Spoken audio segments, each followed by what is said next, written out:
Hello and welcome to Sports 360 Degree, your weekly dose of all the major sporting events across the globe. This week we dive into the thrilling action from the Euro 2024 football tournament as Germany and Spain secure their spots in the round of 16. Meanwhile, Argentina kicks off Copa America with a triumphant opener against Canada. We also bring you the latest updates from the T20 World Cup, where cricketing world is ablaze with excitement. Plus, we get you an exclusive sneak peek into the Olympic village for the upcoming Paris Games. But first up, the updates from the Euro 2024 football tournament.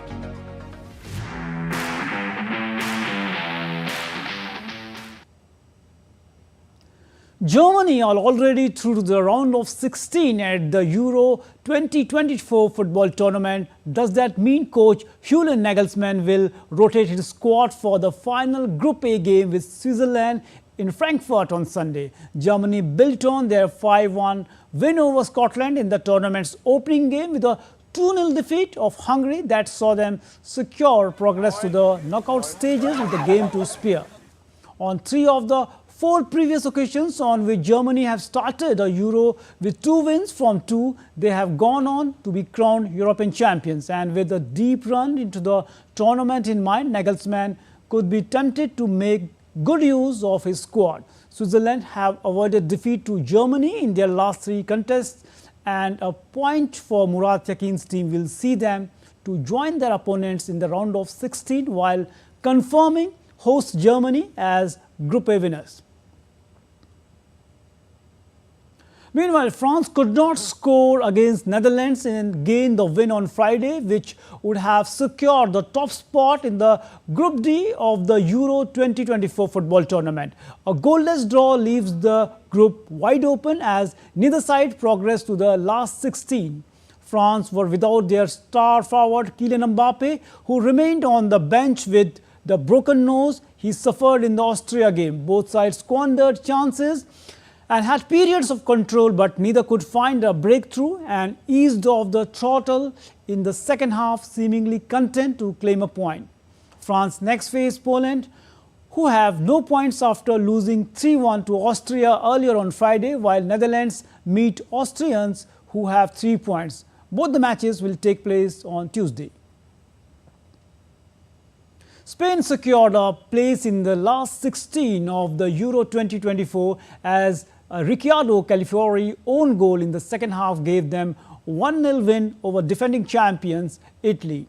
3-time European champions Spain have clinched top spot in Group B with 1 game to spare. They could easily have won by a much bigger margin with 9 shots on target from 20 compared to Italy's only 1 from 4 shots over the 90 minutes period. Spain's performance inevitably prompted questions about whether they can win the title. Meanwhile, Italy must avoid defeat by Croatia to guarantee a progression in the round of 16.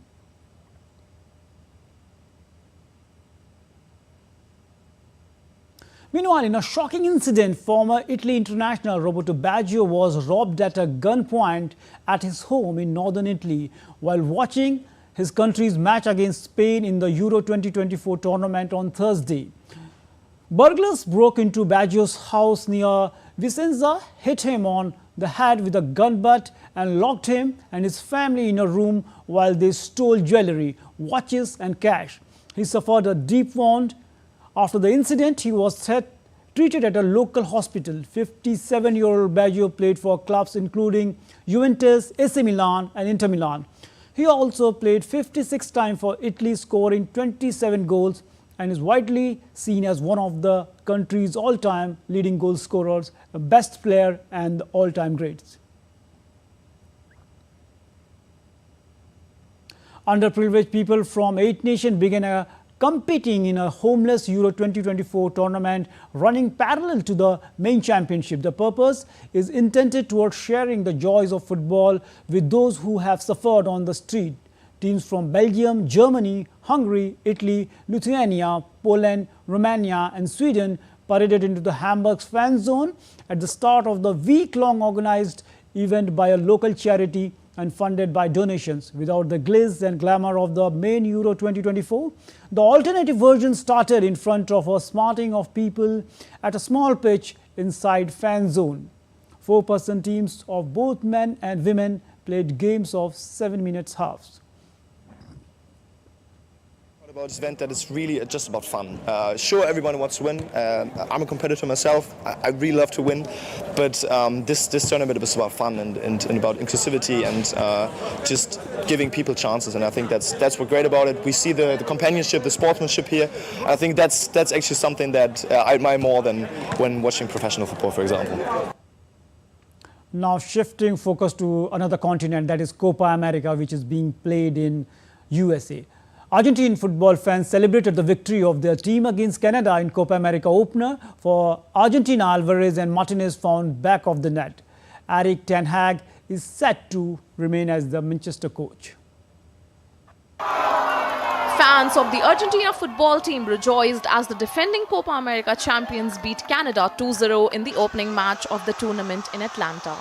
Argentine forward Julian Alvarez broke the deadlock in the 49th minute, while his teammate Lautaro Martinez scored 2 minutes from time, sealing the Group A victory. Lionel Messi marked his record 35th match in the 7th Copa America tournament, surpassing Chilean goalkeeper Sergio Livingstone's record of 34 appearances between 1942 and 1953. Honestly, it was a tough match. Canada seemed like an easy opponent, but deserves due respect. I knew we were going to win. I had said 3-0. We were one shot. I thought Messi would score from a free kick. But if Messi would have scored the ones he should, it would have been 5. For me, I saw it. I won't say it was easy, but I knew Argentina was going to win. I liked it. They played all over. Canada didn't let themselves get manipulated by national team. That was good as well. But the cup is just starting. See you in final. Canada gave Argentina a run for their money in the first half and nearly found a breakthrough just before halftime. Kyle Laren's cross into the box found Stephen Eustachio, whose header was saved by Emiliano Martinez. Alphonso Davies' subsequent shot soared over the bar. Messi came close to finding the back of the net in the 65th minute, but his shot was saved by Kripo. He had another chance in the 80th minute, but his shot rolled just wide. Messi then set up a substitute Martinez for Argentina's second, with the Serie A top goal scorer squeezing his shot under Kripo. In the next group game, Argentina will face Chile on Tuesday. Sports Desk, DD India. Now staying with football, Erik ten Hag is set to remain as a coach of the Manchester United after a performance review of the Dutchman carried out by Premier League Football Club. Rumours swirl regarding the future of the ten Hag after a poor second season in the hot seat at Old Trafford with a lowly 8th place finish in the league and group stage Champions League exit also. But the 54-year-old coach did oversee an impressive 2-1 FA Cup win against local rival Man City in May to boost his chances of keeping his job. With ten Hag's contract set to expire in Manchester next summer, negotiations over a contract extension have reportedly begun between the two parties. A chance to achieve a historic third-round qualification for the 2026 FIFA World Cup for Indian football team was denied after it went down 1-2 in Doha. A controversial goal and the quality of an understrength Qatar robbed India of a rare high after having subjected itself to repeated low points over the last few months. After a demoralizing draw against Kuwait in what was Sunil Chhetri's last game for India last week, Indian team put in an inspired performance, but it wasn't enough as what looked like a wrongly awarded goal hurt India. Though the Indian players requested the referee to reconsider his decision, the linesman and the referee and the match official remained steady on their decision to give Qatar the goal. The Indian players had completely stopped playing as the ball was visibly out of play. Despite protests from Indian players, the match official refused to hear them. South Korean referee Kim Woo-sung consulted with the lineman and stayed with the initial decision. The second round matches of the FIFA World Cup qualifier doesn't have the video assistant referee VAR system. VAR is a technology aided officiating the system intended to assist the on-field referees in a football match. In the end, it didn't matter what happened in the other match between Afghanistan and Kuwait, as India couldn't live by its fate to finish second in Group A behind Qatar, and as a result will not progress further. Now moving to cricket, the T20 World Cup. Undefeated South Africa pulled off a 7-run win over defending champions England in the Super 8 on Friday. Proteas managed to put up a fine performance with the ball in St. Lucia, restricting England to 156 for in reply to their 164-run target. South Africa had a collective performance across both innings, with the likes of Kagiso Rabada and Keshav Maharaj steering with the ball, while the pair of Quinton de Kock and David Miller steering the bat in a closely contested game that went down to the final over. Harry Brook, who made 53, and Liam Livingstone with 33 of the 17 balls, had the chase in control for England, with 25 needed in the 18 balls until the fast bowler Rabada and Enric Nokia dismissed them in the last 3 overs.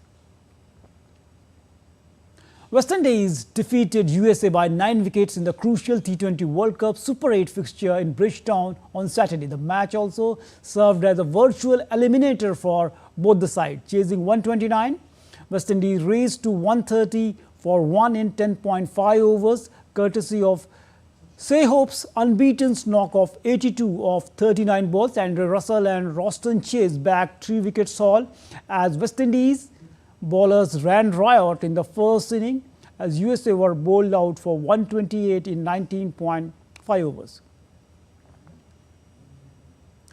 And DD India's correspondent Tapas Bhattacharya took an exclusive interview of the former Barbadian cricketer Wesley Hall on the ongoing T20 World Cup. Take a look.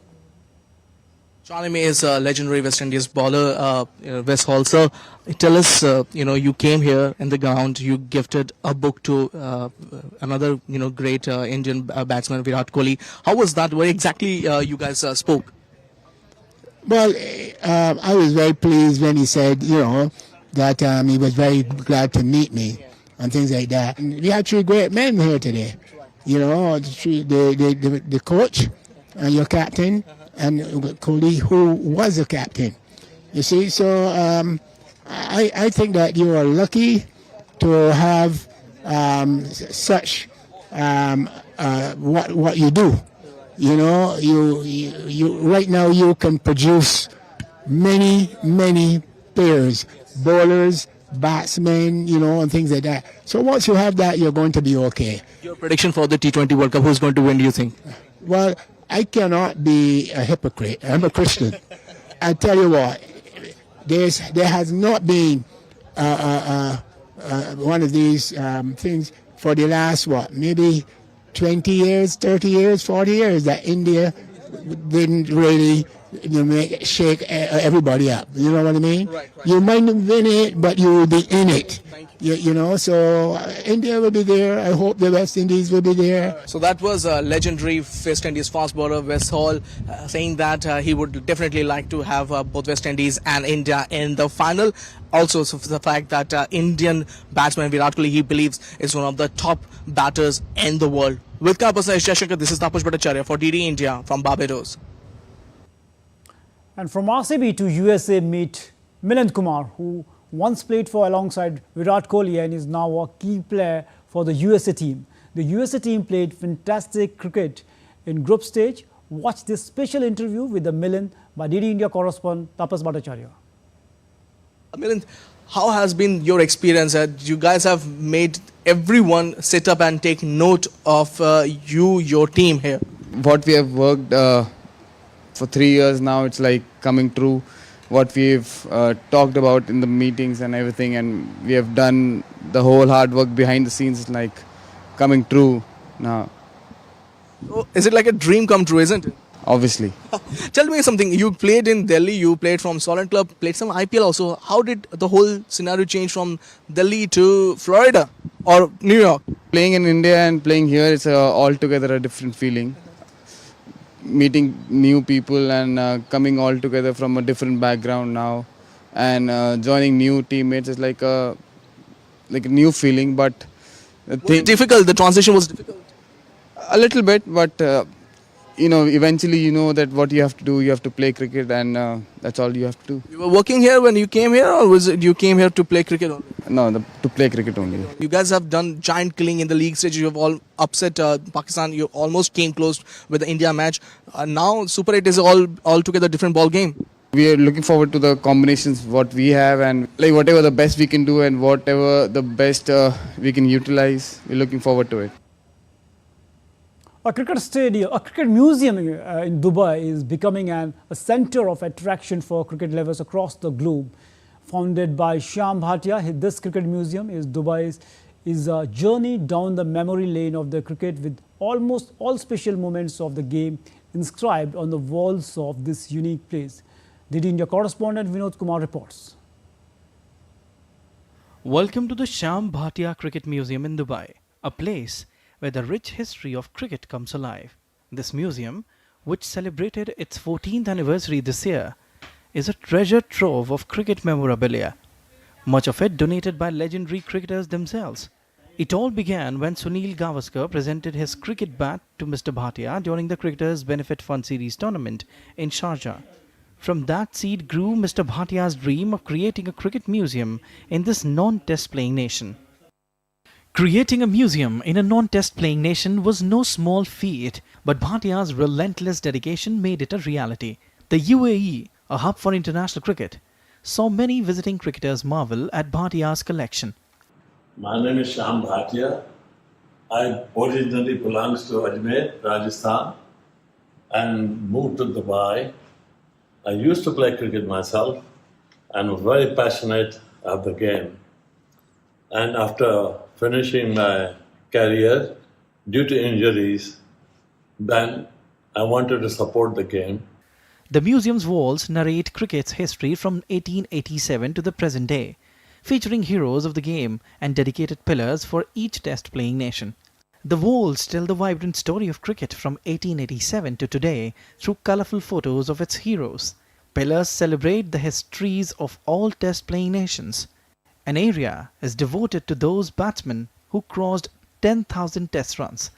Rare treasures include this limited edition 1983 World Cup Opus book, bats autographed by legends like Don Bradman, and equipment actually used in World Cup matches over the decades.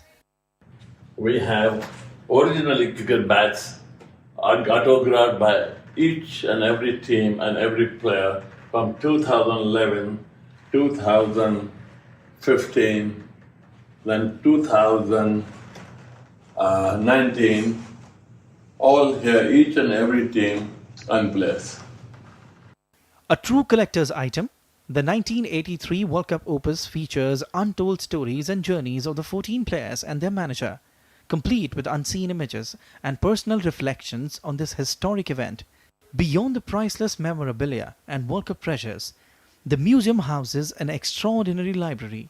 Here, 3 centuries worth of records, books and magazines documenting cricket's rich history are carefully preserved. From rare volumes to modern analysis, the comprehensive collection allows one to get immersed in the evolution of the game. This is our library. We have books from 17th century, all on cricket, old magazines, and we have 70 years old newspaper cuttings. In 2011, Bhatia was named one of the UAE's 40 most influential Asians. Recently, the Consul General of India, Mr. Satish Sivan, inaugurated the museum's website, allowing cricket lovers worldwide to explore this unique collection. Bhatia's contributions to cricket have earned him numerous accolades, including a nomination for the prestigious Sports Imprint Award by the Dubai Sports Council, recognizing his humanitarian efforts to support grassroots cricket. Bhatia's curated museum showcases an extraordinary collection of rare and significant memorabilia from international cricket, providing visitors with an immersive journey through the sport's history. Vinod Kumar's report for DD India, Dubai. World champion Nero Chopra clinched the gold medal in men's javelin throw at the prestigious Paavo Nurmi Games 2024 in Finland. With a commanding throw of 85.97 meters, Chopra not only secured the top podium spot but also delivered a performance that solidifies his status as the frontrunner for the upcoming Paris Olympics. His victory at the Paavo Nurmi Games serves as a crucial milestone in his journey.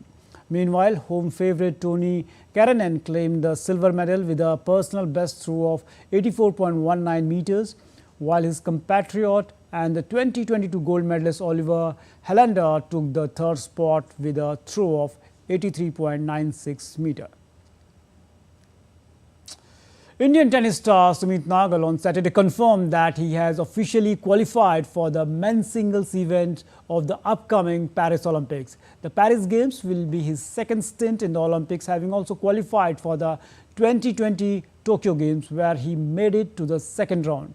Nagal was one of the alternates, but with the number of withdrawals of those ranked higher than him increasing, he is set to make the cut when the ITF International Tennis Federation releases the official entry list on July 4.